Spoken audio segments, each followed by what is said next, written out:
নমস্কার বন্ধুরা, মিনিমাইন্ডট্রিক্সে আপনাদেরকে স্বাগতম। আজ আমরা দেখব কিভাবে এক্সেলে ভিলুকআপ ভ্যালুর সাহায্যে আমরা যে কোনো আইটেম যদি সিলেক্ট করি সেই আইটেমের অ্যামাউন্টটি যেন এখানে অটোমেটিকলি চলে আসে। তো আগের ভিডিওটিতে আমরা দেখেছিলাম কিভাবে এক্সেলে অটো আপডেট ড্রপডাউন লিস্ট তৈরি করা যায়। অর্থাৎ আপনারা দেখতে পাচ্ছেন আমার এখানে একটি লিস্ট আসছে। এই লিস্টটি কিন্তু এই সেলে যতগুলো আইটেম আছে সব আইটেমের কিন্তু লিস্ট এখানে কিন্তু আছে। তো যারা ভিডিওটি দেখেননি বা ড্রপডাউন লিস্ট তৈরি করতে জানেন না তারা অবশ্যই ভিডিওটি দেখে নেবেন। তো আপনারা দেখতে পাচ্ছেন আমার কাছে দুটি লিস্ট আছে, একটি লেফট টু রাইট ভিলুকআপ আর একটি রাইট টু লেফট ভিলুকআপ।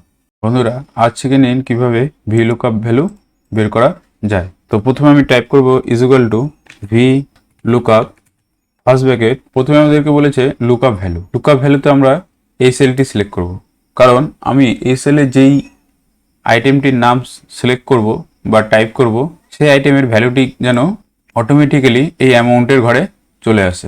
তো আমি প্রথমে সিলেক্ট করব এই সেলটি। সিলেক্ট করার পরে কমা, এখানে বলেছে টেবিল অ্যারে। টেবিল অ্যারেতে আমরা এই দুটো টেবিলে ভিলুকআপ ফর্মুলা অ্যাড করব, তাই এই দুটোর কলাম সিলেক্ট করে নেব। কমা, এখানে বলেছে call index number. Call index নাম্বারে যেহেতু আমি অ্যামাউন্ট বের করব, যেহেতু আমার অ্যামাউন্টটি সেকেন্ডে আছে সেই জন্য আমি এখানে টাইপ করব 2, কমা এখানে বলেছে রেঞ্জ লুকআপ। রেঞ্জ লুকআপে আমরা যেহেতু এক্স্যাক্ট ম্যাচ করব সেই জন্য আমরা এখানে এক্স্যাক্ট ম্যাচে ডবল ক্লিক করব, তারপর first bracket close and enter. দেখুন এখানে কিন্তু অটোমেটিক্যালি আমার কিন্তু এখানে অ্যামাউন্টটি চলে এলো। তো আমি যখনই এখন থেকে যে আইটেমগুলি সিলেক্ট করব সেই আইটেমটির কিন্তু অটোমেটিক অ্যামাউন্ট এখানে শো করবে। তো এটা তো ছিল বন্ধুরা লেফট টু রাইট ভিলুকআপ। এবার আমরা দেখব রাইট টু লেফট ভিলুকআপ।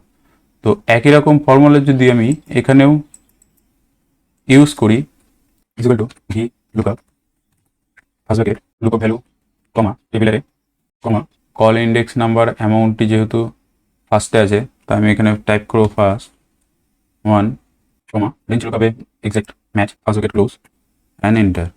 দেখুন বন্ধু, এখানে কিন্তু আমাদের ভ্যালু এরর এলো।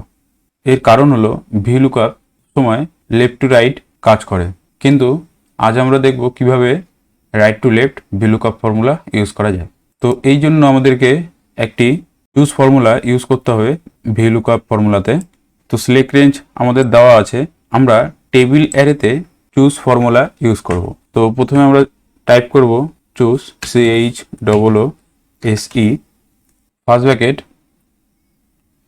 সেকেন্ড ব্র্যাকেটের ভিতরে আমরা টাইপ করব 1, 2 সেকেন্ড ব্র্যাকেট ক্লোজ।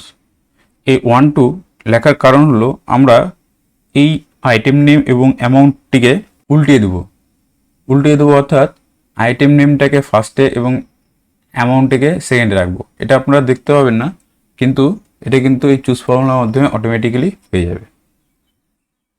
নেক্সট কমা, এবার বলেছে ভ্যালু ফার্স্ট।